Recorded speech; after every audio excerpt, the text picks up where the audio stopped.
Okay, let's do this fucking shit.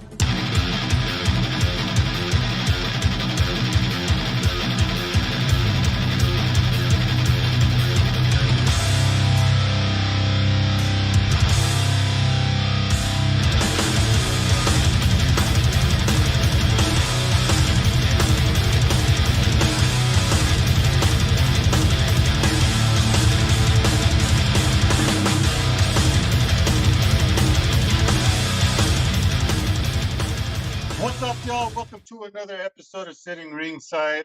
I am Robert Villa, and as always with me, my boys, David Rodriguez, Mark Ambu Miller, and of course, Rudy Lara. How's it going, fellas? What's going on? This is officially the Berto Villa special edition birthday show, right? Episode 150. You wish Robert Villa a birthday yesterday. Shout out.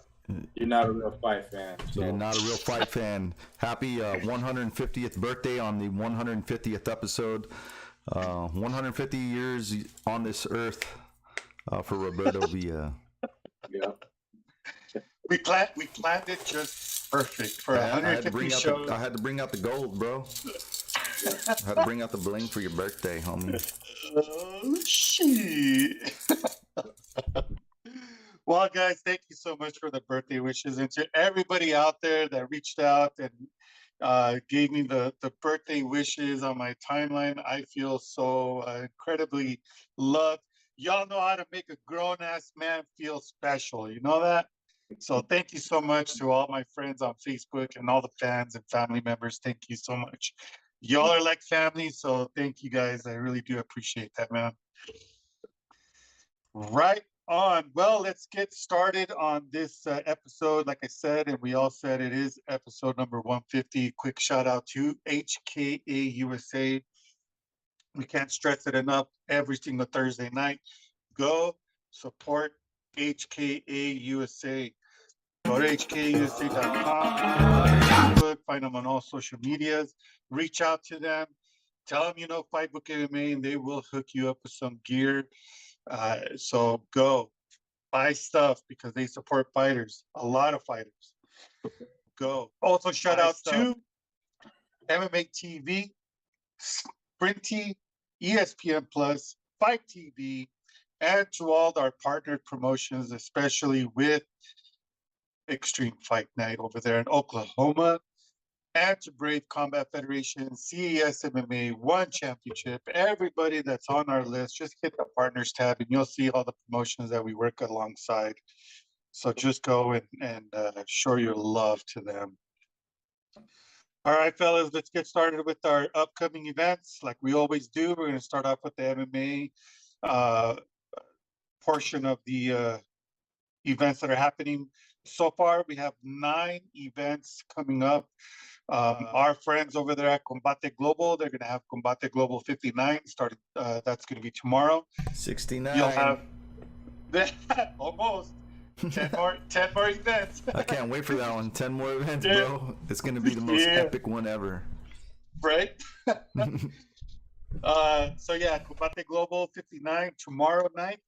Go to fightbookmma.com and you will have the live results. I've been doing that for a good while now. Also, Cage Warriors 145.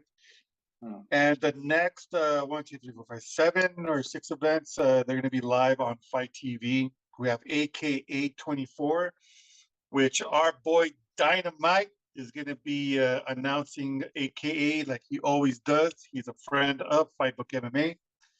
Then we have Mamba Fight League 11, B2 Fighting Series 177, Shamrock FC 341, Fight Circus, that's going to be there as well on live on Fight.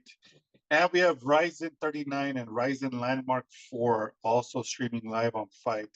And of course, on November 5th, UFC Fight Night 214, which we will be doing our predictions of that fight card later on tonight.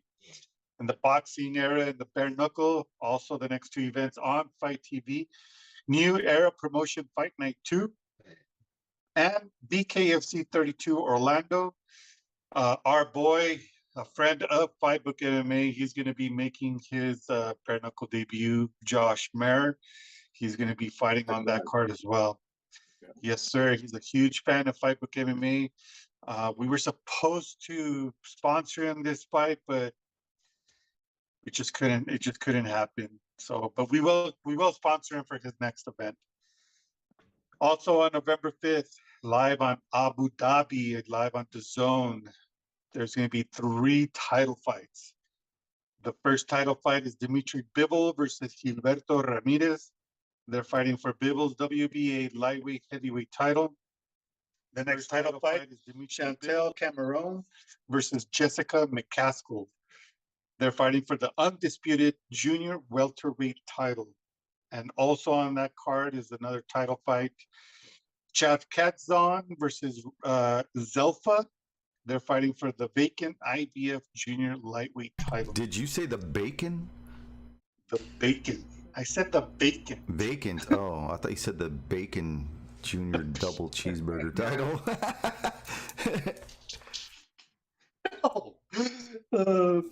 And then live on Showtime in Minneapolis, another title fight, David Morrell versus Adios Yerbosinui. They're fighting for Morrell's WBA super middleweight title.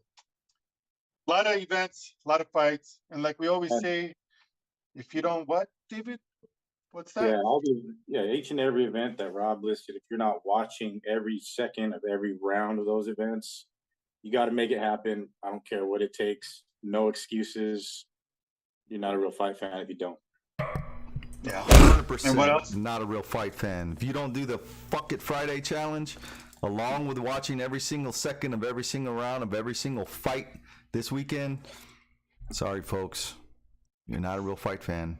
Breaks my heart, but it does. It's a facts. And also shout out to Freddie Sandoval too, our boy on the show. Freedom Fight Night 3 also taking place, Phoenix, Arizona. We'll be posting the link on Fightbook MMA or Rob's page. Look out for that. Showing love to the New Mexico boys. And speaking of New Mexico boys, Fury FC, Houston, Texas. Andres Quintana, the Bullet, former Combate Americas guy, longstanding. I mean, this guy is a killer, man. If you haven't seen Andres Quintana fight, Fury FC's got a great card. Unfortunately, our boy Alon Cruz's fight got canceled. Yeah, man. Get back in there. So, but yeah, definitely main event. Andres Quintana, check it out. Fury FC, always some exciting stuff. So, shout out to the New Mexico boys doing their thing this weekend too. Hell yeah. And the end of the month, I will be covering Fight World MMA, new venue, new location. It's going to be fucking badass. That venue is going to be, that event is going to be debuting the first cage fight event in that venue. That venue is badass, so I can't wait. I cannot wait. And hopefully I can join you, Rob. It's been a while and not Yeah, always man. around, but yeah. In fact, that's all love for Fight World Cats. Freddie's got people on there.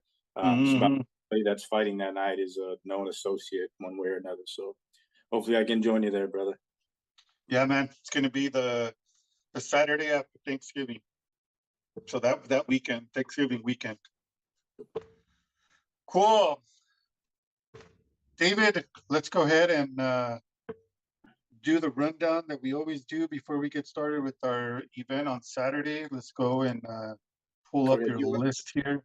Okay, do you want to do or what do you guys? You start recapping the UFC event from last week, or what do you? Well, how do let's do it. Let's Okay. do it. UFC Fight Night 213, Qatar versus Allen. Hmm. Unfortunate stuff. Yeah, unfortunate. It was unfortunate. I'm gonna overall grade this card or this event a solid 5. Yeah, it's a tough call for a Calvin Cater, man. Like, we don't know. In fact, I haven't heard if that was a pre-existing injury. It's just that fight to main events lately. We've seen it happen to some pretty top talent, man. Some high prospects, and Calvin Cater, like Mark, you were posting stats about him being the most damaged fighter, like taking the most damage more than like fucking Orlovsky's entire career, which is amazing that that's in fact the truth. But there's a few of them out there. Unfortunately, Calvin Cater was one of them, and winning there, definitely not 100%. Arnold Allen's damn good too, man. So I would have loved to see those guys go an additional round or two, but the way Calvin jumped at him, the knee buckled, kind of knew it was over there, even though it went to the second round, and it only took a couple, 20 seconds in, it was over. So. Yeah, I mean, it's unfortunate the way Cater lost. It was just one of those freak accidents, man. The way he landed when he did that flying knee, I think it was what did it. If he would have landed the knee, even if it was just on the body, it wouldn't have probably been such a big deal on his knee and so much stress landing on that knee. Just for the fact that the impact would have slowed him down, landing down. So I think that was probably what the outcome would have came, but obviously it didn't. I mean, Allen made the right move and moved to his right, and that's where Qatar fucked up and he landed really, really awkwardly on his knee, and it just buckled him. And I mean, that was it for him, man. Yeah, the movement of Arnold Allen was going to be key to him winning the fight, and that's indeed what happened, where an injury took place, unfortunately. But my question to you, Rudy Lara, Arnold Allen, the 145 division's kind of, Volkanovski's going back to New Zealand, Perth show. We know who he's fighting. In the meantime, who do they give Arnold Allen? He could probably turn it back and fight for an interim belt. Josh Emmett, Yair Rodriguez. I would say Josh Emmett, man. That would be a fun fight to watch. Yeah, man. And I'm kind of bummed about the Calvin Cater thing. I'm bummed about a lot of these fights, man. I did shit on my score, my Tapologies. But, there was a lot of good fights, man. A lot of the decisions go my way. I guess that's why I was a little jaded about the whole event. But I gave it a solid 6, man. I mean, Christian Rodriguez sub Josh Weems first round. Cody Durden starched Carlos Mota, unanimous decision. Steve Garcia, our boy, he's going to be on the show next week. He beat the shit out of a kid, Chase Hooper. I mean, he made that kid look fucking ridiculous. Like, there's levels to this shit, and you ain't in it. You ain't on his level. Yeah, that was bad. That was hard to watch, honestly. Yeah, it was hard to watch, bro. Yeah, Steve fighting at 135, I was never a fan of, because if you were to meet Steve in person and just see him in the cage, he's huge, and he's fought people that we've known at 135. I think he's found a home at 145. I like to see him stay competing there. Chase Hooper, I don't know, man. He's such a young cat. He probably will build back up, and he may fill out for that division. But He's awkward, man. And Steve Garcia, like Rudy said, he went in there.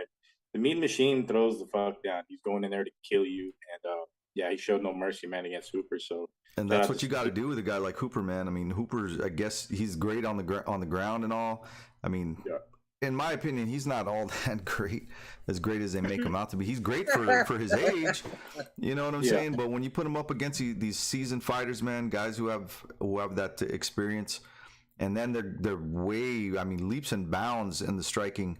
Hooper just he's awkward, bro. He doesn't know how to throw punches, man.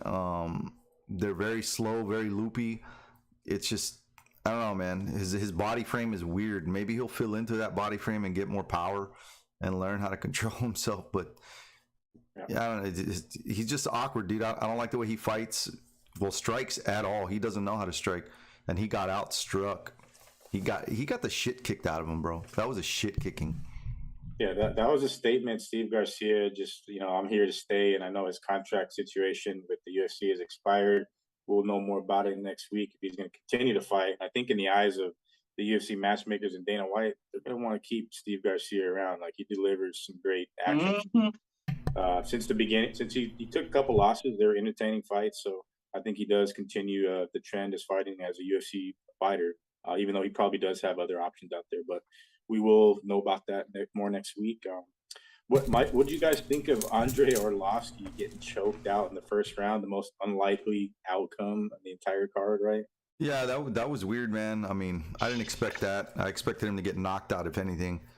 But a first round sub, and he knew right away that he had it sunk in. He tapped before he even applied pressure, so it was like, yeah. Whatever. Yeah, he's a vampire. Jung Young Park, though, man, that dude's a motherfucker, dude. I'm not gonna bet on that guy no more. The Iron Turtle. The Iron Turtle, dude. That dude's crazy, man. That was the perfect pick for me. I had it perfect. And then seeing Phil Hawes, knocked into another realm was pretty crazy. That was weird, because Hawes usually brings it. To see him be laid out like that I was like, damn. Yeah, that was another freak injury too, or the fight should have been called. It was the referee too. It was Tan Dan, right? So kind of let that go a little bit longer than it should have. But yeah, Dolidze is a guy I'll never pick against too. Speaking on that subject, because that guy is a motherfucker, and I'm curious to see who they match him up with. What do you say? He gets mistaken for being Paul Craig, like at the airport. So yeah, he's a beast, man. That guy's solid as shit. But Phil Hawes, my boy, Hawes will be back. That was a bad matchup, man. I don't know what was going into that camp, but Phil Hawes has improved a lot. But Roman Dolidze has definitely improved, and he's a guy that you don't want to fight at 185. Yeah, and then we had Khalil Roundtree, Dustin Jacoby go to a decision. It was a split decision. That was an okay fight. In my opinion, honestly, that probably going to be sandwich fight of the night for me, bro. Because everything else, it was great, man. Trayshawn Gore pulling off that insane choke. He was fighting for his job. If he would have lost that fight, I think he would have been cut from the UFC. He was on a 2-fight losing streak. He went in there and he choked the fuck out of Frem, dude. Yeah. He looked like he was gonna break his neck. My neck. But yeah, man, I want to see more of that out of Trayshawn Gore, man. That was exciting. That was fun to see. Mm-hmm. Yeah, he nearly tore his head off. I mean, you don't see that very often, but like you said, Rudy or Gore's had a lot of hype coming in. He was only 4-0 or so coming into the UFC, so he had a lot to prove. I think he'll get better, but after a win like that, you got that bonus in the bank too, and that's going to definitely improve stuff for him in camp and motivate him to get better and come back and prove it once again. Yeah, well, Steve Garcia took a bonus too. Yeah, Steve, much deserved, got that bonus. So. And then we had the heavyweights, Waldo Cortez and Jared Vanderaa. That was a fun fight, bro. Even though it was a decision, I thought that was a fun fight to watch, bro. These guys just went at it back and forth. Yeah, a good test for Cortez too, because they have a lot of hype behind him as far as heavyweight, because he could be instantly chiseled in against the top guys after this win against Jared Vanderaa. And I counted him out. Vanderaa put up a good fight, but yeah, he gave Acosta a good test, and I think that's what he's going to need going through his UFC career. He's still undefeated, but he's going to fight. He called out Usman's brother, bro. I thought that was a good call out.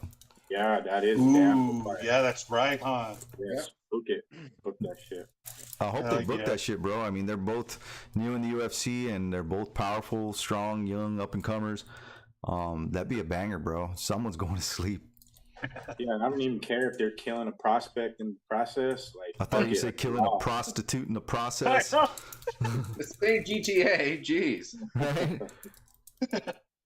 We don't But yeah, do real then, life here, folks. And then the next bout too, our boy Tim Means. I mean, he started to turn it on late in the fight. Max Griffin knew he was in a fight. I think he broke his hand in the first round. Tim's a warrior. Max Griffin, went in there dangerous in the first round. Dropped Tim. Tim, regained his bearings. Started to fight the fight that I knew would be the way for him to win is through the grappling, put him against the fence. Griffin got a couple takedowns, got the knockdown, and got the edge, but he knew he was in a fight. But Tim wasn't shying away of saying that, yeah, that 30-27 card was accurate, not necessarily the 29-28 that they scored it for. But shout out to Tim Means, man. Always an exciting fight. That was indeed one of my favorite fights of the night. I mean, but Max Griffin, man, he broke his fucking hand in the first round, so you never know. It could have been different. Yeah, man, I thought Tim Means won that fight.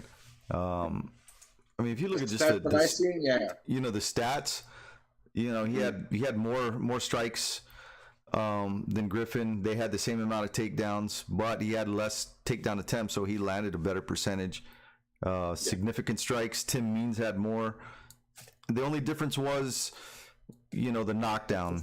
Forrest Griffin, Max Payne Griffin had that knockdown, man. So maybe that got him a 10-8. I don't know if it should have been a split, bro. It should have been a draw, if anything. Yeah, and you know what? If he didn't get knocked down, I think Tim Means would have won that split decision. Yeah, I think so too. Griffin's takedowns, he didn't do a whole lot of damage with them. We know why those takedowns took place. He was compromised. He had a hand injury. And Tim Means, man, he's a fucking wrestling coach. You know what I mean? Like, Tim's a seasoned vet. He definitely didn't take any damage whatsoever. Like, you look at him after the fight, I think he busted Max Griffin up a little bit more. And who did he play on Sunday? Yeah, they played last Thursday. They played last Thursday? Oh, they didn't play that Sunday. Okay, so he was resting. Yeah.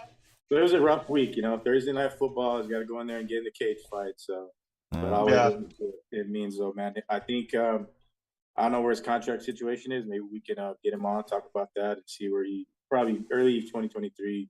Tim Means is fighting another exciting matchup at 170. So.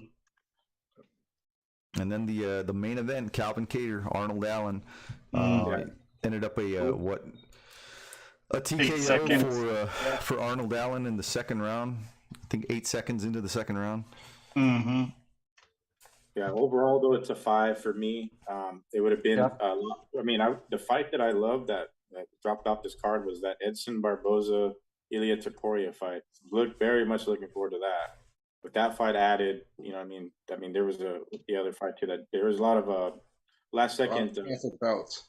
Mark Madsen and Drakkar Klaus was supposed to be a banger on this card too. Mark Madsen's fighting this Saturday, so yeah, there was a couple of them that were some last minute switcheroos, but not the most exciting card. And if you didn't watch every single fight and every second of every round, you're not a real fight fan. But 100% not a real fight fan. But after this event concluded, the real deal, biggest fucking fight of the century took place that night. Yes, it did. You know what I'm talking about? Yes. Anderson, the Spider, the Goat Silva, lost to Jake Paul in supposedly rigged fashion, or what do you guys believe? Money in the Bank, Silva. Money in the Bank. I don't know, man. The way I see these events, it's just like exhibitions for me. It's not real, so to speak. It's not ranked. So, I like that it brings attention to the sport. I like that the guys who've been in the sport a long time are getting their paydays. I like that Jake Paul. I mean, he takes it seriously, bro. The dude really trains. I mean, is he the best? No, I don't. No. Not far from it, bro. I think if you put him in against a young, hungry dude that's experienced boxer, he'll fucking starch him. He picks these guys for a reason. It's not because they suck. It's because they got nothing to lose. They're gonna make some money. You know what I'm saying? And on top it off, I always tell people, you know what? If the guy who was fighting him isn't pissed off, and upset about the outcome, and he's even agreeing in the post-fight presser saying, "Oh, he beat me." What are you so mad about, bro? You weren't the one fighting him. You know, Anderson's happy. Everybody's happy. Whatever, man. It was fun, bro. It was a fun fight. I guess if it was a ranked fight, I'd probably say, you know, why was Anderson pulling punches, and you know, that was bullshit the way he got knocked down. But hey, he got knocked down. Remember, he's like what, 89 years old or some shit, 69. Yeah, dude, you made a good point though, Rudy, about Anderson. He's happy. You know, he made good money. When's the last time you heard from Ben Askren or Ron Woodley? They're happy. They don't really have to talk shit. They got paid. Was on And then Cobra on top Kai. of that, you know, they're starting the fighters union, which is great. Yeah, hell yeah. So you know, it's there's a lot of good. There's more good that comes out than the bad. I didn't take anything bad out of that event. It was fun, man. I mean, it gave me something to do. And people that think that like Jake Paul's fighting old guys, that he's like handpicking them, you got to think about it in the sense that like Anderson Silva, you've seen GSP there. There's a lot of fighters that have to retire, be gone from the sport, have the contract situation with the UFC completely done before it's allowed. So at that point, they're, you know, Woodley's 40 years old. Ben Askren was, you know, he's pushing 40 now. Silva on the older end, he is a legend, but you cannot, like you said, Rudy, Jake Paul he's a savior of fucking MMA, right? He is. Who knew that was going to be the situation where fighters getting paid, having to box him, and people hate it and talk shit, but I mean, I'll admit, bro, when he first came on the scene, I was annoyed by him. I thought he was stupid, fucking annoying, bro. He was really annoying. Him and his brother, but I don't know, man. I guess the older they got, the more stuff they got on the belt, they kind of humbled themselves in a way. In my opinion, I mean, they're smart, bro. They're making money for a reason, bro. They know how to market themselves. They do a great job. Ain't gonna knock them, you know. Yeah. Well, Jake Paul. Go ahead, Rob. I was gonna say that Jake Paul made 1.5 million, and Anderson Silva made $500,000. But they still got pay-per-view points and whatever they got as far as sponsors and under the table and bonus or whatever, right? So I'm sure Anderson Silva made a cool $2 million after that event. Yeah, you know, I mean, come on, you fought 8 rounds and you made 2.5 million. Let's just say that. I mean, he's happy. So why is everybody all talking shit about Jake Paul and this and that? Like Rudy said, you know, if they're happy, they're happy. Let them be happy. I mean, it's a fight. It's still a fight. They still punched each other, and you know. Yeah, I could see why people would contest it if, you know, if Silva was mad, you know, at the decision and upset, and even said it, you know, this is bullshit. You know, I'd be inclined to agree, but I mean, the dude was happy, bro. He was happy. He's like, man, I'm making money. I make a lot of money. I let the Jacob knock me down. He's okay. He's okay. He's normal. He's normal.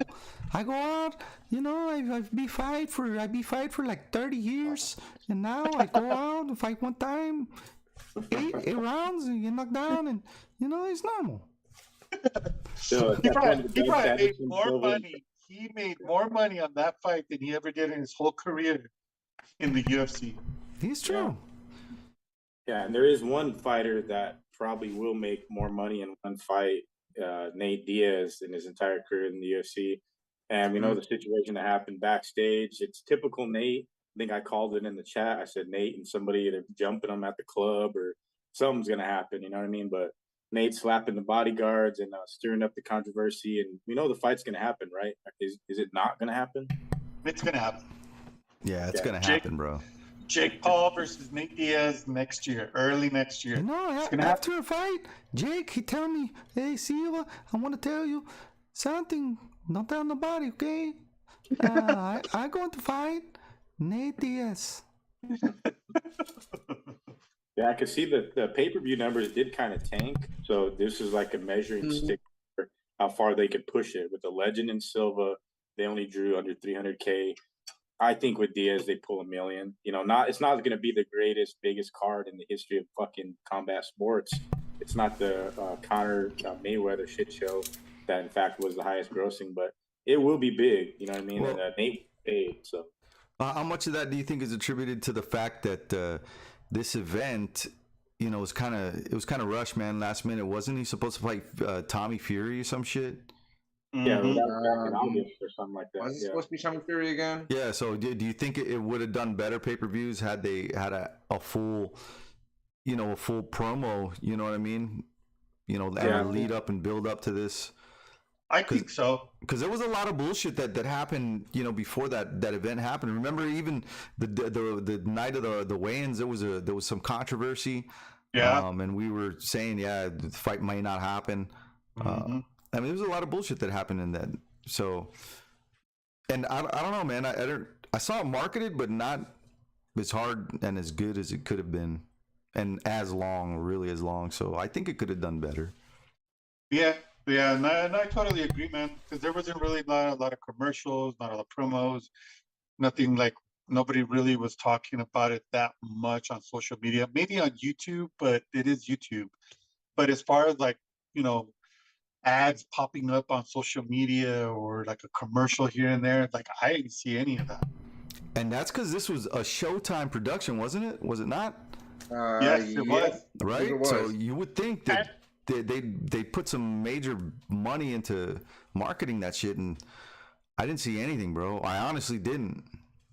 Did you know who also should have been marketing this too? That was the host on for this event was Ariel Hawani.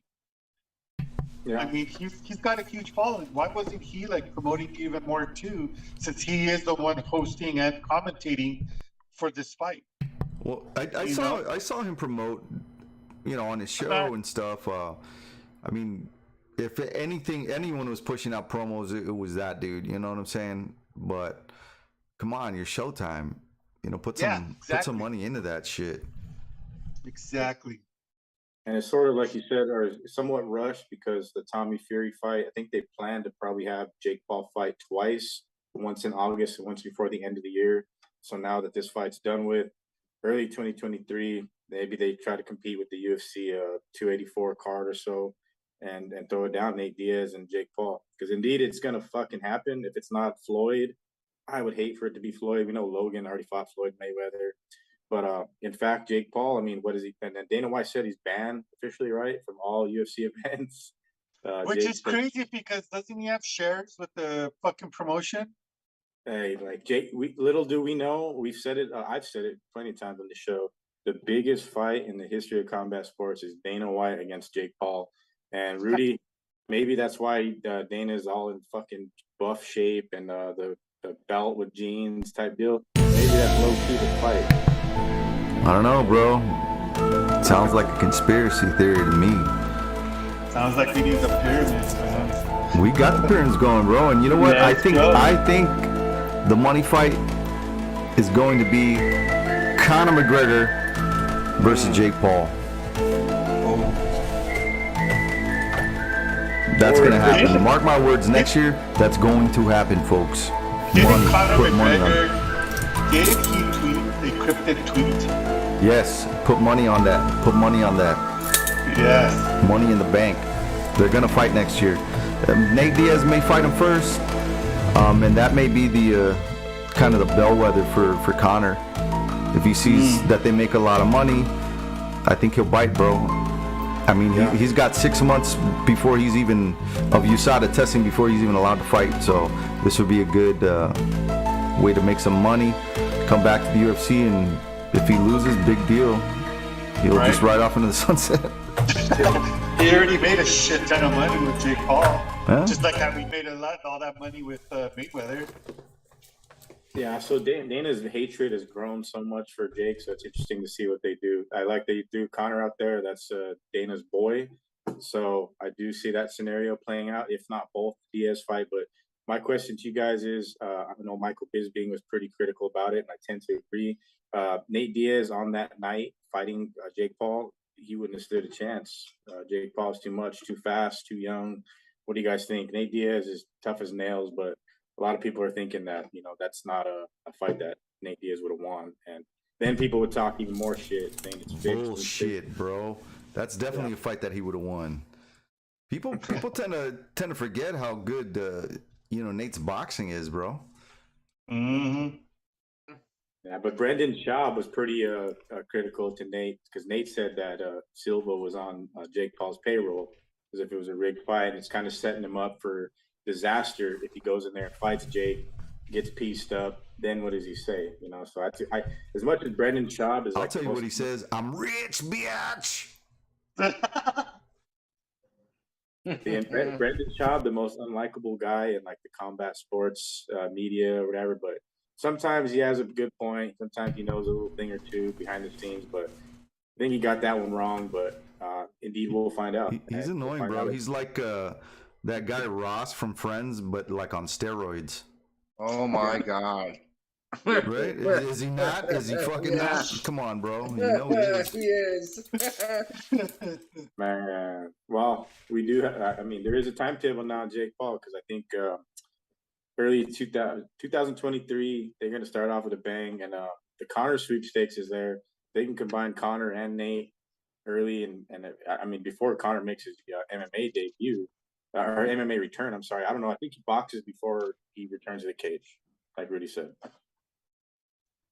Yeah, it's gonna happen. Yeah, no doubt. Jake Paul versus the world. Don't hate. You want to fight him? Because you think Dana would let him, fight a boxing event again while he's on a contract? I don't think so. Especially not with that guy. Yeah, True. Well, he hates the shit out of him though too. So he might just be like, "All right, Connor, juice up. You know, we've been juicing. Go out there and start and piece him up." You know. Yeah, I mean that could be a possibility. He probably let him do that. He ate him that much. You know what? I'll let this dude fight you just to shut you the fuck up. I don't even want you to do a fuck you Friday challenge. Yeah. That's what I want to see Jake Paul do. I want to see it just do a parody of Dana White's "Fuck You Friday Challenge." This is for you, Dana. He's done so much shit too to like fucking like him and Dana. That's why I said it's the biggest fight. Wasn't he Dana White for Halloween last year? And he had like a bag of coke and he was walking around. Dilla Cokehead. Yeah. And then the video is legendary. The music video is just fucking hilarious. But yeah, Jake Paul. It's his world. We just live in it. Hell yeah, we do. Right on, man. Well, let's go ahead and get to our next segment with the Outside the Cage News. Rudy? Outside the Cage News. I don't hear you. Did it show? We were muted. Oh, okay. Right on. David, let's do the quick rundown of the Outside the Cage News, man. What you got for us right here, man? Yeah, outside the cage news is, I mean, it's most of the time more interesting than what happens in the cage. That's just kind of where it's at these days. It's kind of a circus, and it's not about the fight. It's about what happens outside the cage. But starting with the UFC fighter cut list, UFC released 12 fighters. I know Mark was surprised at one with the Jocko release. Like, the Jocko one I was surprised about. The Askar Askarov, Nick Maximov release. So Serkinov. Yeah, Serkinov, we called Serkinov. That one we've seen coming. Charlie Ontiveros. Ontiveros, yep. Mm-hmm. Yeah, so the and UFC Rudy's favorite. Who is that? Jesse Bronson, Rudy's favorite fighter. I don't even know who that is, bro. That's why it's his favorite fighter. Well, sounds like a loser. We tend to call these fighter cuttings though, because I mean Nick Maximov, I was really I did think he would be a guy that they would release because I mean he may in fact come back at some point. But Askarov, that was surprising. I'm surprised fucking Peter Yan wasn't on the list at this point. You know what I mean? Like, well, he did. I know, right? Because he ask to be released. Well, he just said fuck the UFC and fuck everybody. So yeah, because the judges. He's on the good graces of the UFC. Yeah. But other outside the cage news besides fighters getting cut. I mean, we're talking USADA. We're talking Paulo Costa getting tested 3 times in a week, waking him up at 5 a.m. You guys seen the post? The secret juice on the table. We've got USADA there, Paulo Costa. And on the topic of boxing, he did say his contract's up and he in fact may go into fucking boxing. So Paulo Costa versus Jake Paul too. You guys forgot Hey. about that. No, I think it's gonna Yeah, be me too. Paulo Costa versus the Liver King. Well, you know what? Actually, Hasbulla versus Liver King. Did you see his diss, bro? They were taking a picture of him, and he's like, "I would rather take a picture with a dog." Biggest star of the UFC besides Dana Hasbulla. Hasbulla. Yeah. But yeah, Paulo Costa boxing in 2023. What do you guys think right now? Buy or sell? Depends who he boxes. Yeah. We could box Uriah Hall, okay? Oh, forgot to talk about Uriah Hall and Oh yeah, dude. He won his fight too, huh? Yeah, he won that fight. For somebody who, I don't know, has been in the game for as long as he has. I don't know, but you know, people want to knock him, dude, because he's a skilled fighter, and they say, hey, he should have knocked him out. He should have knocked him out. But you forget he's fighting an NFL athlete, right? Yeah, he fought Le'Veon Bell. He was on the Buccaneers. Yeah, bro. Season. That's Le'Veon Bell. You know, this dude is like a super athlete. You know what I'm saying? For somebody like that to be able to transition to boxing, you know, he did good, man. I'm not going to knock him either. He did good for being a football player who only trained for the. Well, they say he's been training for years boxing, but I don't buy it. The last 4 years, I think, Rudy, he's been training for. Yeah, but he did good, man. It was good. Uriah Hall, I was kind of surprised. Yeah, it was an okay fight. I didn't hate it. He'll get snuffed in the Jake Paul sweepstakes. So, you know, he's got Diaz and McGregor and everybody we mentioned. So, and he might, in fact, be the guy that just fucks up Jake. You know what I mean? That they'll never fight. But we shall see what happens with that. But yeah, we totally forgot to mention that fight. So, but back to outside the cage news, we heard about Alex Pereira's sister making her debut in LFA. So, like, possible champion at some point in UFC, following in brother's footsteps, because we know he's in a big time fucking title fight next weekend, right? Is it the Madison Square Garden next weekend, correct? Yeah. Okay. Yes. Next weekend. Okay. She looks just like him too. Eesh. Yeah. She could fight like her brother. Yeah. Especially in LFA, it'll take her a couple wins, and the UFC will sign her right up. You think she kisses like her brother? Oh my God. But some super interesting outside the cage news. It's always via Twitter, Instagram. It is what it is. That's the era we live in. The 135-pound division, Aljamain Sterling has said, I'm kind of not fighting until June. But the Chito Vera fight, Sean O'Malley, they all went back and forth, even Henry Cejudo. So there's like a whole mix-up of who's going to fucking draw the ticket to fight Aljamain Sterling. So what do you guys think, though? I think Henry Cejudo gets the shot and comes back. Like, people are going to hate it, and they hate Henry Cejudo. But I think that's like the top fight for Aljo right now. Like, if the O'Malley fight is offered, I know, Rudy, like we were saying, like Sean O'Malley, he's kind of the next big star. So they might want to chisel him in for a title shot. But I'm leaning towards they do Chito and O'Malley, and they do triple GOAT against Aljo. Yep. Of course they'll give it to Cejudo if he comes back. I mean, to the UFC, in their eyes, that's a no-brainer to give Cejudo the title shot. That's the only fight that makes sense to me. I mean, who else is going to be able to match that kind of wrestling that Aljo brings, man, and style? Right. Henry Cejudo, man. Sean O'Malley would get fucking raped, bro. By Aljo. It's not even funny. By Aljo and by Henry Cejudo. I mean, he would get destroyed, bro. Absolutely destroyed. So the only fight that I want to see Sean O'Malley take is against Chito Vera, and I think Chito's going to fuck him up. Hell yeah, he is. I like that O'Malley said that that's the fight, the biggest fight, he said, in the 135-pound division, because he knows that fight, it's unsettled what happened there before he had that injury. So exactly. Chico Vera, fucking mad dog. Nobody wants to fight that dude.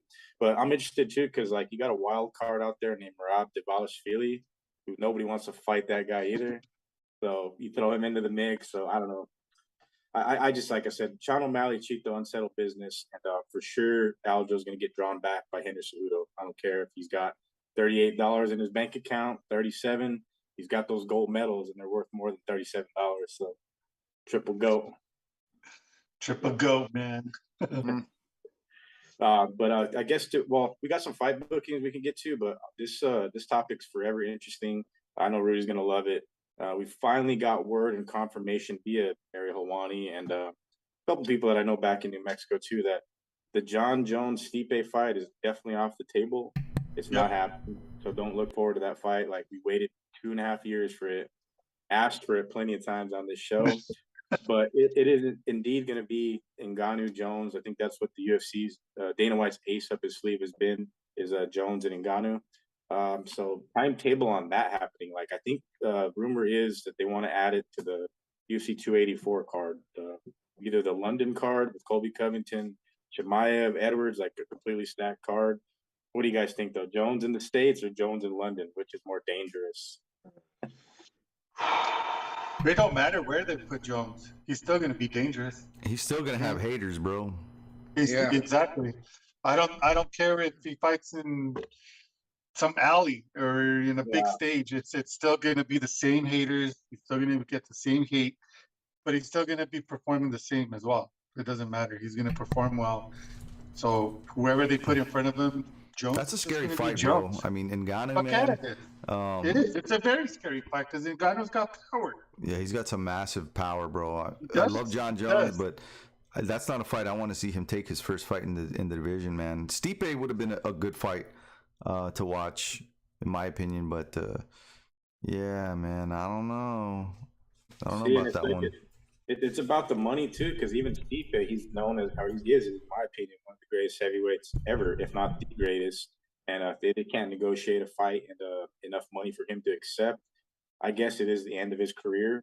I guess. I mean, Stipe has nothing else left to prove. The Jones fight would be a iconic matchup. You know what I mean? Given that they don't have a belt, Jones being off as long as he has been, but like I said, the ace up their sleeve is Jones and Ngannou, and if they decide to do it at UFC, what is it, the 284? That's the Leon Edwards Usman rematch. You got Colby Chimaev. I don't know, where do you put Jones on that as the main event? Like that's the greatest pay-per-view card in the history of the UFC. Like, in London. I think Leon will get the main event because he's in his home. I think Leon will get the main event because he's in. You know, if they're in England, he'll get the main event in England. I think. And I think that. Yeah, because if they have Jones on the same card, you can't do that. Jones and Ngannou is a main event. Yeah, that's damn. You're right. Maybe they'd have their first event in Africa. Yeah, Thrilla in Manila, Jones and Ngannou in Africa. Why the hell not? I would love to see that, man. Mm-hmm. The modern day Thrilla in Manila. Yeah, how about that? There you go, bro. Yeah. Hey, so since we're on this topic of John Jones, I just want to show everybody this video of him hitting mitts. Look at how big this guy looks. He looks like freaking Rampage, fat Rampage. Dude, he's freaking massive, dude.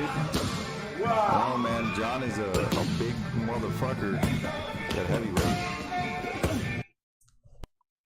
Yeah, I think Stipe gets left in the dust and ends up going to boxing for at least 2 fights. Yeah, he could box. He was a previous boxer too. He could box again. Yeah.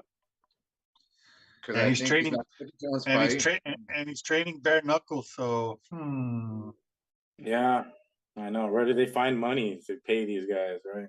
Yeah. I don't know. Seriously, I have no clue where they find that money to pay them. But you know what? He's training right now, so he can compete in the new slap fighting promotion for Dana White. Yeah, that's another. I don't know. By the time that happens, I might not be sitting here talking about fights anymore. I'm just not a fan of it. Like, I might be done.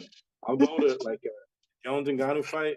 I'll hang around until then. After that, you're done. I'm hanging around till Colby Chimaev. After Colby beats Chimaev, then I might in fact stick around. So yeah. Here's a couple of quick topics too before we close out the outside the cage news. We'll go to fight bookings. Did you guys know Tyron Woodley changed his nickname? Do you know what his nickname is? No, what? No, wait, the realist. Yeah, Tyron the realist Woodley. The realist.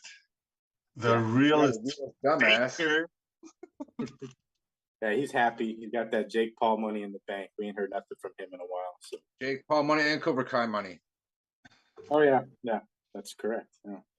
So yeah, we haven't heard much of him, but I did hear that he changed his nickname and no longer the chosen one, Rob. So sorry to disappoint you because There's only one chosen one, and that was Jeff Jarrett. No, sir. There's only one chosen one, and his name is Jesus Christ. Oh Lord. And John Jones. There you go. And John Jones. Yeah. Who would win the fight? Jesus Christ or John Jones? John Jones. Because Jesus don't fight. All right. Good point. Yeah. Moving on to some fight bookings, though. Fight bookings, we'll go with the earliest one they added to UFC.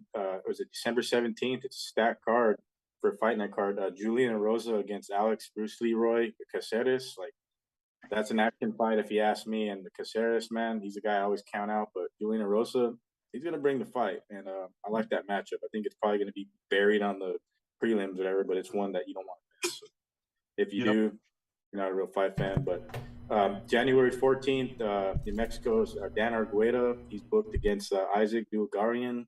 So Dan Argueta back in the mix too. So looking forward to see what he does out there because that's the first card in 2023. So UFC 283, they added Terrence McKinney versus Ismail Bonfim. I think that's a pretty damn good matchup right there too. Terrence McKinney and Taylor. Bonfim looked pretty sharp out there last time. So 283 is getting stacked up as they added as well. Thiago Moises against Kudaleze. Like Kudaleze is an absolute killer. You know what I mean? Dude, I think Kudaleze is gonna be the one taking this fight, bro. Yeah, it's a great matchup. Yeah. Thiago Moises, yes, he's a I badass can't go for a guy fighter. named Moistus. But Guram, bro, I mean, come on, man. This guy is gonna fucking starch Thiago. Yeah, because Thiago Moises gave the champ like one of his closer fights too. You know what I mean? Like it's got some, so it's an interesting matchup. Kudaleze is like a guy like on the outskirts. I forget where he's from, but he's one of those dudes that could just like rise up. And he could possibly be a contender like end of 2023 if he in fact stays active and healthy and maybe reels off like a 3-fight win streak in 2023. So. But UFC 284, February 11th, I believe that is Super Bowl weekend. They added Tyson Pedro against Zhang Mingyang.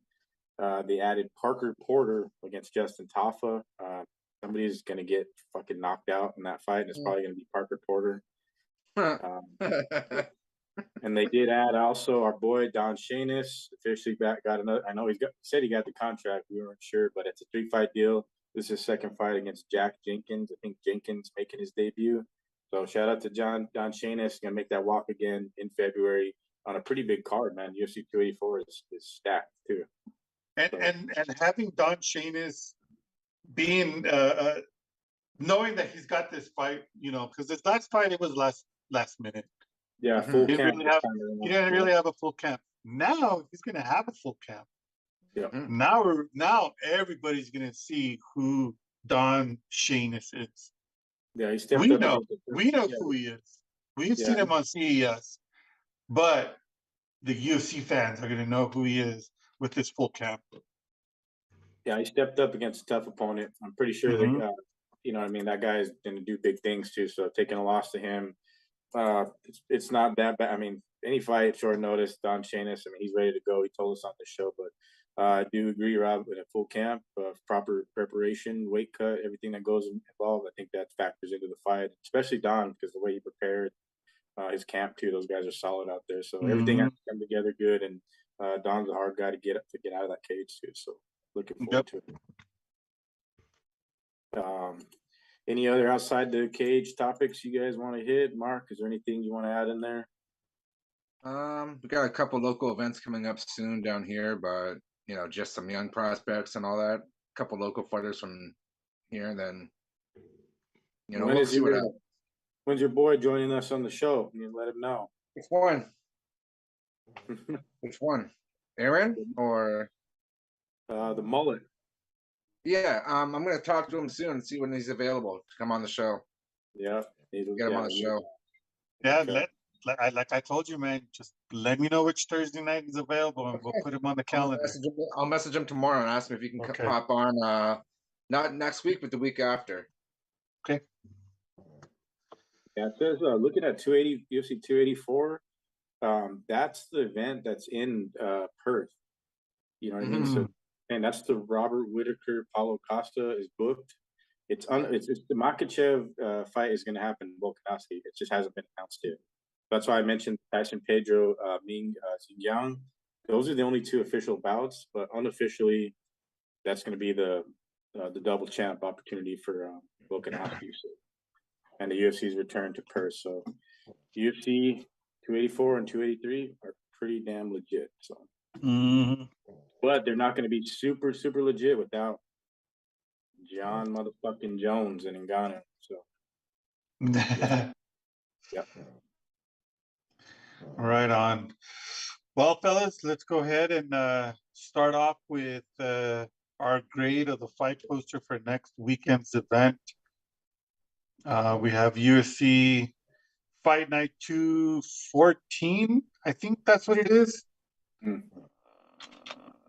214. Rodriguez versus Lemos. Okay, so let's start off with the poster. I like it. Yeah, it's not bad.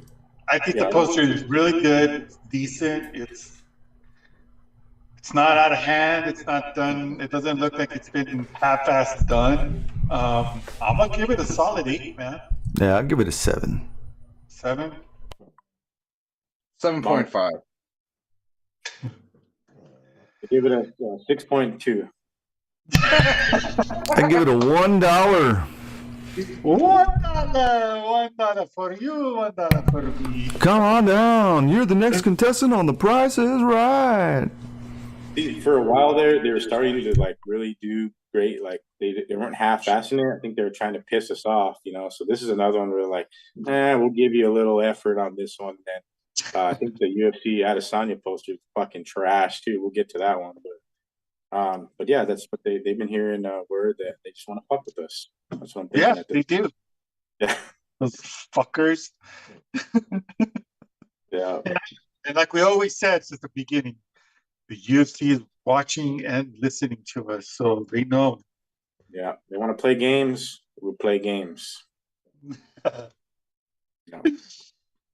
Right on. Well, this is going to be an early start again. It's going to be at 2:00 Mountain Time, 12:00 some other time, and 4:00 Eastern Time. So again, an early start, which is good for our friends on the other side of the pond. They're not going to be up all night and morning watching a UFC event. Yeah. 4 p.m. Eastern, 3 p.m. Central, 2 p.m. Mountain, 1 p.m. Pacific. There you go. Thank you, Rudy. Right on. Well, David or Rudy, you want to start off with the prelims and give who's fighting who and the betting odds and. Yeah, we got enough time to do it. Yeah, you got it. Yeah, man, we got the first fight. Tamires Vidal versus Ramona Pascual. I guess it's Tamir's debut, and Ramona Pascual. She's on a loss. Mm-hmm. She lost her last fight, her last two. So this is potentially going to be her pink slip. She hasn't looked good in the UFC, in my opinion. Tamires Vidal, she's a monster, bro. I think she's like on a 6-fight win streak or 5-fight win streak. And she's a slight favorite. I don't know why she's a slight favorite. Minus 165 favorite. Pascual's a plus 135 underdog. I think it should be different. Maybe it's because Pascual is a lot bigger. She's 5'7". Vidal is 5'5". Pascual's 145er, and Vidal is coming up in weight to 145. So I don't know. Who knows if that's going to make a difference? I don't think it will. I have Vidal winning this fight by decision. Yeah, same here. It's going to be a close fight. Could be a sandwich of the night fight to start off the card. Yeah, and then of course bout order we're looking at is Tapology. Or Rudy, are you looking at Tapology or the UFC? I'm looking at both. Okay, because bout order could change, but I think this fight is indeed locked in for the opening bout. And it's been a pretty good trend of opening fights that have delivered, that have been action fights. So, like Rudy said, Ramona Pascual, 2 losses in a row. She's fighting for her job, so she's probably going to go out there and try to leave it all in the cage. Hopefully come out with the win, but I'm going to go with Vidal. I'm going to go by decision. Very possibility of a sandwich, like Rob said, but maybe an exciting fight. I'm going Vidal decision. Mark? What fight are we talking about? Sorry. The opening bout for Mona Pascual against Ramirez Vidal. 135. Pascual. Damn, that's a horrible pick, but okay. Oh, So up next we got come on. Carlos Candelario versus Jake Hadley. This fight, let's see, Jake Hadley's a minus 275 favorite, plus 215 underdog for Candelario, and I like those odds. Yeah, Candelario, what he recently fought and got starched by Tatsuro Taira. It was a unanimous decision win, but he got jacked up, man. So he's had 2 fights in the UFC and he's lost. So this potential cutting board decision for this guy, I don't think he's going to be able to withstand Jake Hadley. I have this fight going to decision for Hadley. Same here, man. I think Jake Hadley's gonna not so much toy with Carlos, but I think it's gonna be a good fight, but it's not gonna be a close fight. I think Hadley's gonna take it by decision. With all the scorecards, I mean, Carlos, if he miraculously wins, it's going to be, like I said, a miracle. But I think this is going to be a pink slip for Carlos because Jake Hadley there's just no way that he's going to lose against Candelario. Unless, for some odd reason, Candelario is able to sink in a rear naked choke, then maybe. But, nah, man, I'm going for Jake Hadley, bro. Yeah, Jake's got tons of finishes too, man, and that's our Bud Dammit and Ross and them boy over there too. They got high hopes for him, and this is a fight geared for him to win. He should not lose this fight, but yeah, I can't pick against Jake Hadley here. Too many finishes. It's basically Cage Warriors against CES, and yeah, Hadley's done a lot of work. He's still young in his career, but this is a fight to get him bumped up there and get a good finish. I'll pick him by TKO second round. Mark? Hadley.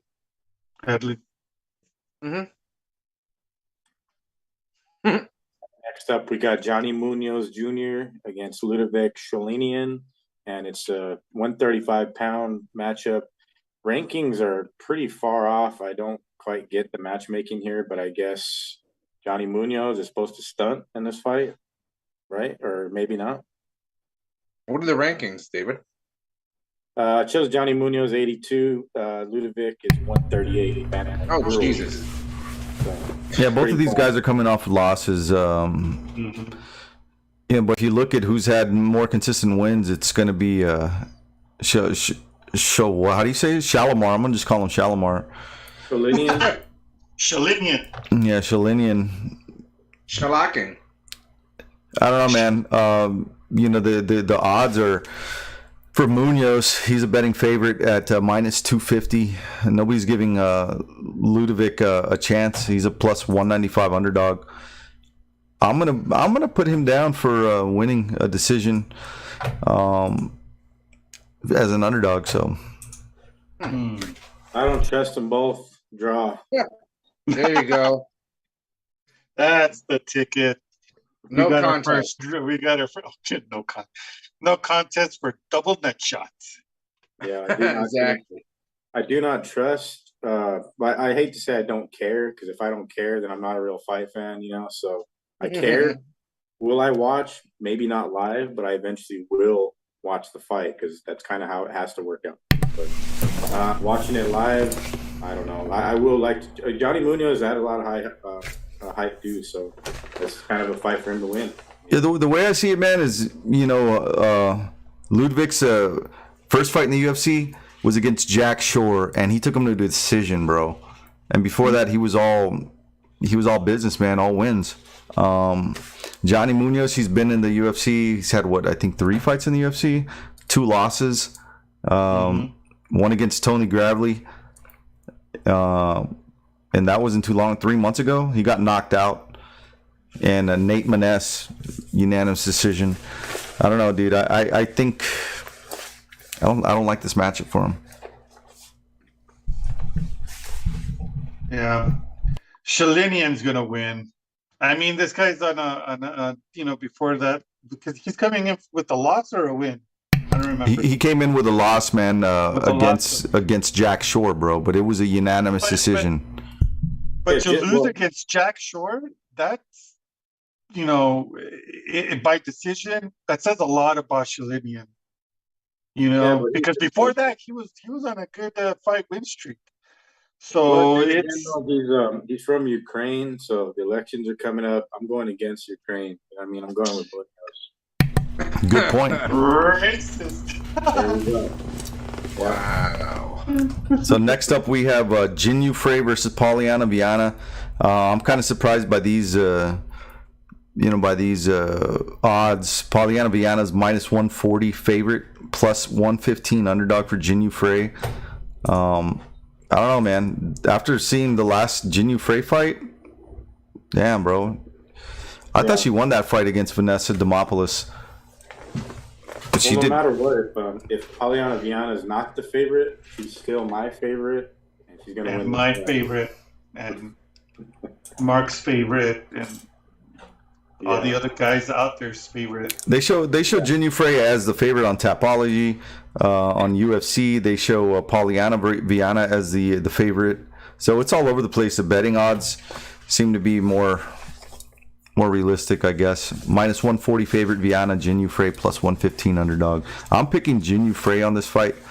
I really think she's gonna bring it to Viana, man. I saw an improvement in her skills, man, in her last fight. So I think she's got what it takes to defeat Viana. She does, but in my betting odds, Polyana's gonna win. Yeah, close in Mhm. ranking too, so I can see why they matched them up. But we'll never pick against Polyana Viana. I don't care what the odds are. My heart won't allow it. Watch, will all be perfect picks up until this fight. And I know, right? First round, naked choke. So Fucking destroys her, knocks her out in the first 30 seconds of the first round. yeah, damn it. I hope that doesn't happen. No, Frey's gonna go down like the Freys in Game of Thrones. No. Well, it's women's strawweight, so they're pretty far out as far as like relevant, like top tier matchups. So it's buried on the prelims, but hopefully it is an exciting fight. I know Jinyu Frey's been around for a while, has fought some tough competition, so yeah. definitely side with Viana. Next up, you got prelim fights still on the prelims. 135 bantamweight, Mario Bautista against Benito Lopez, and this is a damn good matchup right here. Mm. It is. It's a very good matchup. I think this is a fight that's probably going to be one of those standing fights. Mhm. Maybe one or two takedowns, but I think they're going to stand and bang, man. Because Benito Lopez brings it. Mario Bautista brings it. They're close in their fights. Bautista 10-2, Lopez 10-1. As far as the rankings go, they are pretty far out there, but that's just Tapology's rankings. But Yeah, you put both these two guys together, man. It's going to be an exciting fight. Yeah, because Bautista's fought some tough cats too, man. Like he has great quality wins. I think he has the better wins and the better competition. I mean, Lopez has only lost once, but I think Bautista's fought Sandhagen and he's got good wins. Yeah. I think these guys being matched up Yeah, pretty proper. he recently beat Brian Kelleher submission rear naked choke 3 months ago. Yeah, Kelleher's a dog too, see, and he choked him out. So Yeah. And he beat Miles Johns. Yeah, Miles Johns is tough too. So I like the wins. He's got some. I mean, Benito's been in the game for a little bit now. I think it's like his 4th or 5th UFC fight. So it's a good timing for them to meet up where they're at in their careers. You got 10-2, 10-1. So what are the odds though, Rudy, on this fight? Mario Bautista is a huge betting favorite. Minus 315 favorite, plus 240 underdog for Benito Lopez. Looks like the bookies know something we don't. Yeah, But there might be something on Lopez winning it, but I'm going Mario Bautista though. I think it'll be a dogfight. yeah, I think Bautista's gonna win, dude. I'm putting him down for submission, 3rd round submission. Yeah, it's going to be a good one, man. Bautista's going to bring it. I know. Yeah, it's going to be good. And who do we got next, Rudy? Up next, we got Miranda Maverick versus Shayna Young. This is I don't know, bro. It's a weird matchup, man. In my opinion, I think it's a rematch. Didn't they fight before? I think Maverick beat her before. It wasn't in the UFC, but it's kind of a step down in competition because, previously I believe they have fought in Invicta. I'm pretty sure they fought in Invicta. So Okay. All I know is Miranda Maverick is going to smash Shayna Young. Oh yeah. The only upside to Shayna Young is what she's taller. She's like 4 inches taller, but that's not going to mean shit when you're on your back. Miranda's gonna fuck her shit up. And I think this is the biggest spread on this event. Minus 700 favorite for Miranda Maverick, plus 460 underdog for Shayna Young. So nobody's giving Young a chance in hell to win this fight, and neither am I. She ain't gonna win. Yeah, they did previously fight though. Maverick choked her out in the first round, so my pick is Miranda Maverick second round submission. But I just like, she's so young too. Like she took a couple losses coming into the UFC, but got a whole lot of time to improve. And this is a girl that she dominated before, so no way she loses this fight. But if you bet Shayna Young with those crazy ass odds, I don't know. It's a fight. Anything could happen. But Miranda Maverick definitely not this Saturday. She ain't taking that loss. Nah, man. There's no way. Yeah. Well, it's good to know that those were the long odds because as they should be. Like I said previously, they did fight. Yeah. Okay. Yeah. Up next we have Derek Minner versus Saila Nurdenbecki. This is going to be a good fight, man. This is another guy who's on the chopping block. Derek Minner. He's coming in with on a 2-fight losing streak. Lost to Ryan Hall in unanimous decision. So that was a cool fight, man. You know, he took Ryan Hall to his limits. So he's no slouch, you know. He got the shit beat out of him by Darren Elkins. He beat Charles Rosa, unanimous decision. TJ Laramie, submission. But Nurdenbecki, bro, this dude, he's a motherfucker, dude. I think he's going to come in there. And, I think it's going to be a great fight. I think it's going to a decision, though. I don't think it's going to be a finish. And it's a good matchup, man, for both these guys. You know, the matchmakers did good on this fight. It ain't going to be a finish fight, though. It's most of Nurdenbecki's fights are their decisions, man. He has one sub recently, and I don't see this fight being a finish. It's going to be a good fight, entertaining, but ultimately going to be a decision for Nurdenbecki, in my opinion. Yep. Yeah, pulled St. Louis fucking brisket sandwich right here.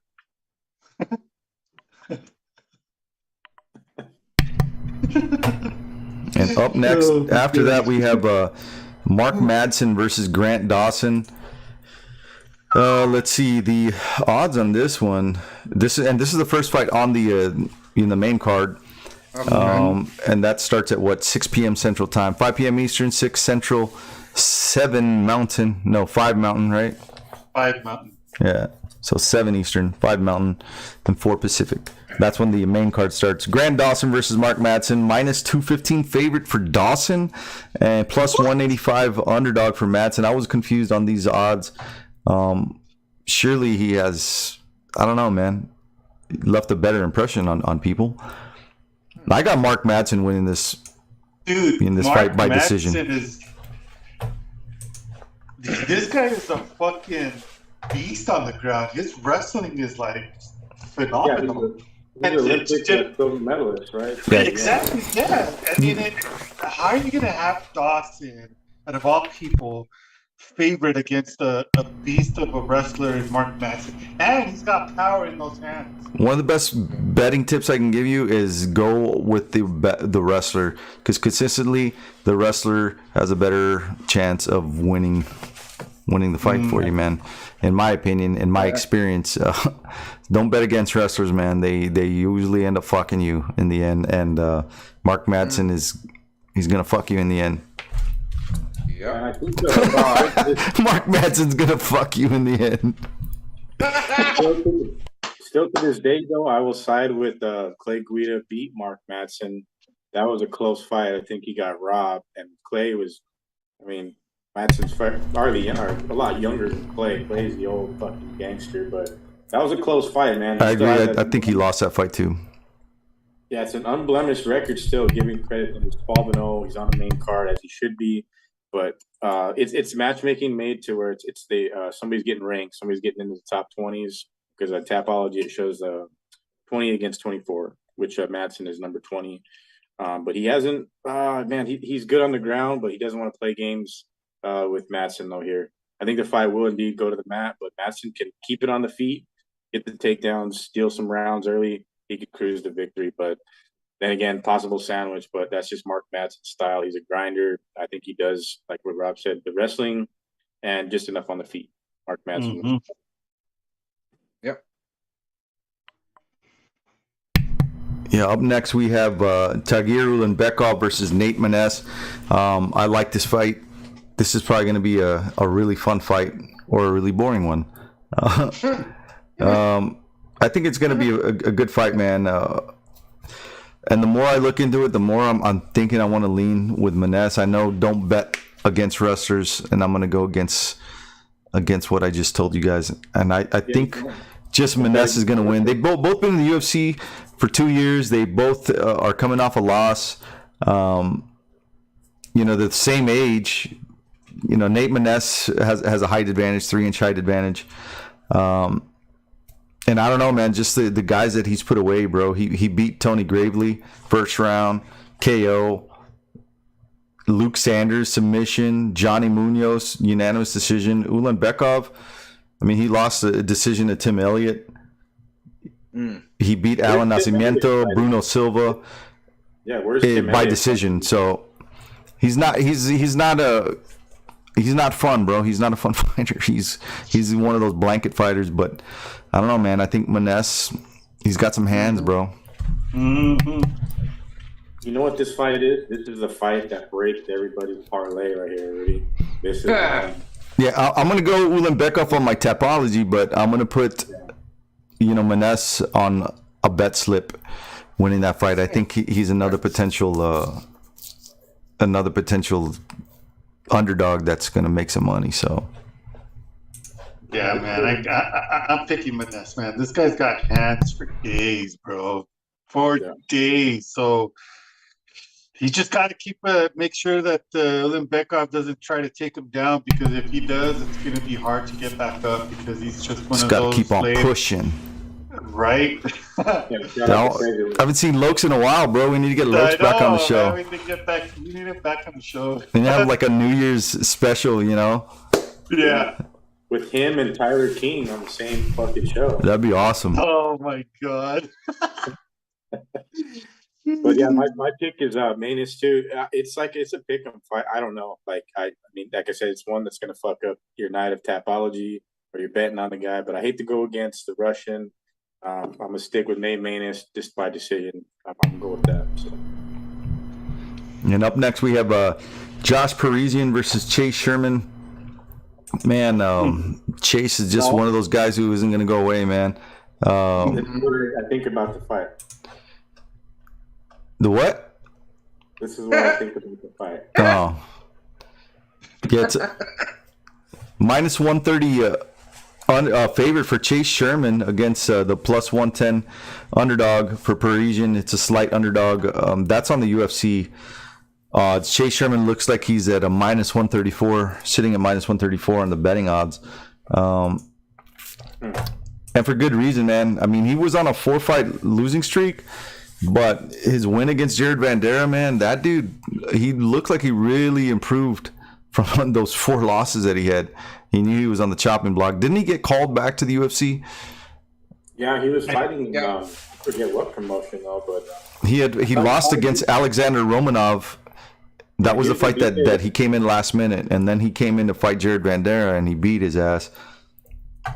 He was boxing. He was in BKFC. He was everywhere. I remember seeing him at Jackson Wing Gym like 8 years ago. No one knew who he was. But in this fight, I don't know. I just don't get this matchup.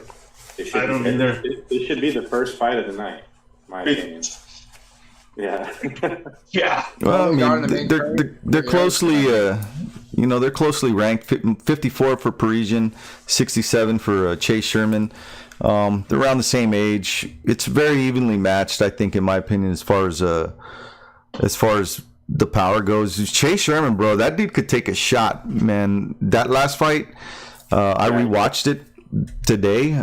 His fight against Jared Vanderaa, these guys were banging, bro. Vanderaa hit him so fucking hard so many times in the third round, and this guy wasn't going down. He couldn't put him away, and Chase Sherman just came back and fucking nailed him. So I think that's gonna happen again, man. If this fight would probably be fight of the night out of nowhere, because I mean, I think because Josh Parisian's fought the hitters lately too. What did he fight? He fought Badeau. He fought, Alan Badeau. He won by KO, ground and pound. Is a killer. He fought Roque Martinez, the tortilla man. He lost to Tamale Mays. Yeah, and then and he lost to Porker Parker. Yeah, Porker Parker. Peter Parker. Parker Porter. There you go. Peter Parker, that's fine, man. What the hell? I'm going with Josh Parisian first round flash KO under 3 minutes. That's probably could happen. I'm going Chase Sherman second round KO. Chase Sherman, third round KO. And also worth noting, this is another fight that is totally fucks your picks and bets when Chase Sherman wins. There's a lot of these fights on here, bro, that there's just gonna be they're really close. I would make 2 tickets if I was betting. Honestly. 2? Shit, I try like 10, bro. My cousin wants me to get a betting account, but I'm like, Well, your cousin's a real fight fan, and you're not. Yep. I'm not a gambler. I don't really gamble that much. And then you're not a real fight fan. Yeah. Yeah, you got to gamble. You got to watch every fight. You got to know. You have to know. Yep. Maybe You I will. got to smoke crack while you're watching all the fights too. The fuck, dude? I'm not gonna start smoking crack. Yeah, you are. Yeah. I'll get skinnier. That's for damn sure. I'll be 125 in no time. Hey, Cejudo. Up next, we got a fight. Wasn't this supposed to happen before? Isn't it Neil Magny versus Rodriguez? Is that still going to happen? Yeah, it was previously booked for wasn't it the time when Rodriguez fought? They honestly, in my opinion, no knock to Neil Magny. This is a good test for Rodriguez, but they should have reran the Leech against Rodriguez. It was controversial. You know what I mean? The Leech was fucking. He didn't even get to show the suit, man. Like, like, justice for the Leech, forever. Justice for Zhang Liang, Li Long. I don't know, man. I don't like this matchup for Rodriguez. Neil Magny's he's a motherfucker, dude, on the ground, bro. When he starts wrapping you up, and he's got good hands. His hands have improved big time. I know his last fight he lost submission guillotine against Shavkat Rakhmonov. But before that, he beat Max Griffin, split decision. Jeff Neal, he beat Jeff Neal, dude. Unanimous decision.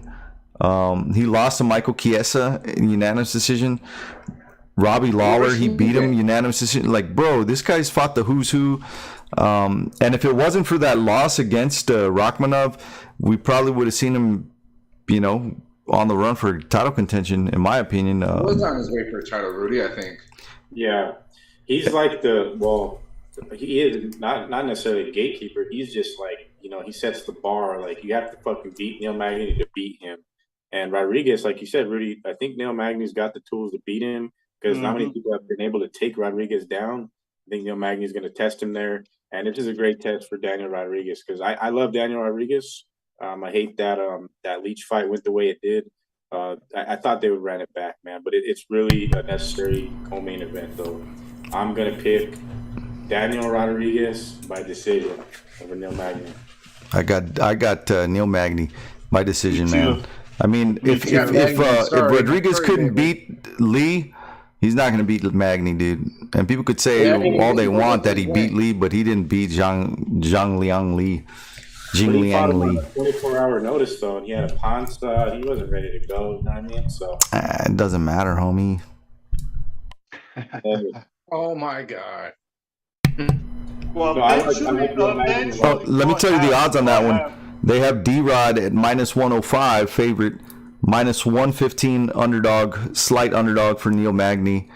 Those are pretty close. Yeah, it's really close, man, and rightfully so. This fight could go any way. there's a lot of pick'em fights on this card, but again, my choice is going to be experience. I think experience. Never bet against a wrestler, Neil Magny. He's going to win this fight, man. Yeah. Yeah, no, a lot of great points. I mean, I'm almost sold on Neil Magny, but I got to go with Rodriguez because there's two Rodriguez's co-main event.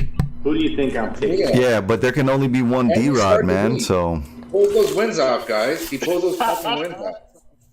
He pulls those fucking wins off like he should, like when he shouldn't. So I'm gonna change my pick to Daniel Rodriguez submission second round. Oh Shit. wow! Well, I take Magny by no knockout. mames, Second round. right? No mames. No mames, güey. Te vato, no mames, güey. Chinga plays, David D-Rod. La chinga. Neil Magny hands off the keys to the gate to Rodriguez, but I think eventually Rodriguez might be the guy that you have to get through. You know what I mean? So We'll see. We'll see. yeah. When he's looking Main at event. the stars. Oh, next fight, main event: Marina Rodriguez versus Amanda Lemos. Minus 230 favorite for Marina Rodriguez. Amanda Lemos plus 185 underdog. This should be an interesting fight. Possibly going to be the sandwich fight of the night, especially for it being a main event fight. I think this is going to take the cake. This is definitely going to be sandwich fight of the night. And I'm hating on picking. it, but it's not the most exciting main event that they could have put on. Nah. Yeah, it does For a have fight night. title implications, though. You know what I mean? Because Marina Rodriguez, she's fought the best. You know what I mean? Who's Oh, her yeah. only loss to? That's true. You're right. It's very evenly matched, bro. I mean, they're the same age, same or almost the same height, same reach advantage. What do you Number want? 7 versus number 8.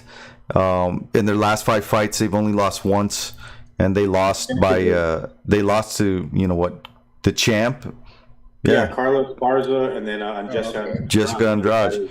Yeah, so Oh. I mean Rodriguez, I think she's got the cardio. She just doesn't stop. She's got hands. You know what I mean? And they probably tire out Lemos, like where you guys are thinking it's going to go to sandwich type fight where it's a 5-rounder. I kind of see it going that way. But ultimately, my pick is Rodriguez by stoppage, like in the 4th round or so. Amanda Lemos, if she can't get it done early, within She's gonna get tired. Rodriguez is going to gas her out and piece her up. No, it's a good fight. It's 2 Brazilians. I heard Lemos had travel issues coming in, but that's not a good thing. So it's kind of she barely got in like a day yesterday or something like that. So Marina Rodriguez will fight for the title. I'm going to pick her, like I said, by a 4th round stoppage. Yeah, I hate to pick against Lemos just because she's just a really good fighter. But fuck, man, I think Marina is just gonna starch her and take her to deep waters and win. By submission or by knockout, whatever. It's not gonna end by the judge's decision. Marina's going to win, and 4th she's going round to finish. fight. She's going to fight for the title. But she's got to win. She's got to win in, how did they say it, Rudy? By what fashion? Devastating fashion. There you go. Devastating fashion. I've been a fan of her since I first seen her come on the scene, and she's beaten the best ladies in the division. She's cleaned it out. She got the win over Amanda Ribas, Michelle Watterson. She got the Mackenzie Dern win. Yan Jonan, she's got the win. It's her time, man. This is a fight. Like, it's her time to shine. She will. Lemos is tough. She's the next best thing. Ranking-wise, 8 against 7. But Marina Rodriguez championship fight, and I know Esparza's got the title fight, next week. So timetable on that kind of works out. Whoever takes the gold in New York City is fighting Marina Rodriguez. And I think this fight doesn't do Lemos any favors, man. Considering her style, a 3-round fight might suit her better, but a 5-round fight, I don't know, man. She get taken into deep water. She's gonna get tired. And yeah, I think Rodriguez does have a potential finishing her late in the 4th or the 5th round. But ultimately, my decision is going to be a decision. Rodriguez for the win. 4th round stoppage for Rodriguez. Yeah, that's my pick too. 3rd or 4th. And she's gonna cut her open too. Yeah. Well, Damn, bro, she doing surgery and shit. Split that forehead open. worse cut than RoboCop's cut. Right? Oh damn, that would suck. Oh, that was nasty. Oh man. He looked like that Cyclops from Kroll the Conqueror. Remember that movie? Yes. He's still like a guy that just keeps it going though, like as long as he's fighting, I'm watching. You know what I mean? It does not matter who the fuck it is. Him, Jones, Colby. There's a few of them out there, but yeah. Marina Rodriguez, of course, too. I definitely like her. So if she does her thing, yeah, top notch. Yeah. Right on. Well, guys, time did catch up to us, man. We're actually finishing on time tonight, which is kind of odd. We're always past 15 minutes. That's hot. So Oh, you said odd. I thought you said hot. I said odd. Yeah, man. So awesome show, fellas. We do have a badass guest coming on next week. Steve Garcia, just coming off a win. We're going to talk about that with him and what's Beating the next brakes for off of him. Chase Hooper. Yes, man. I'm going to ask him if they charge him for battering a youth. Did you get charged when you walked out of the building for beating the shit out of a kid? No, I'm just kidding. I've seen Steve after the bloodiest fight in the history that I've ever seen. I've seen him in the And elevator. we were there. Yeah, so we go back, man. So that's why I definitely know what Steve Garcia is about. And Yep. UFC, you need to sign that. Get him another contract. Get him. Hopefully, it's signed by next week, and we can talk Yes. about it. Hell yeah, man. And we got to talk about that bloody fight. You know, he'll love that. Yeah. And we also gotta talk about how Michael Chessie has been. Like,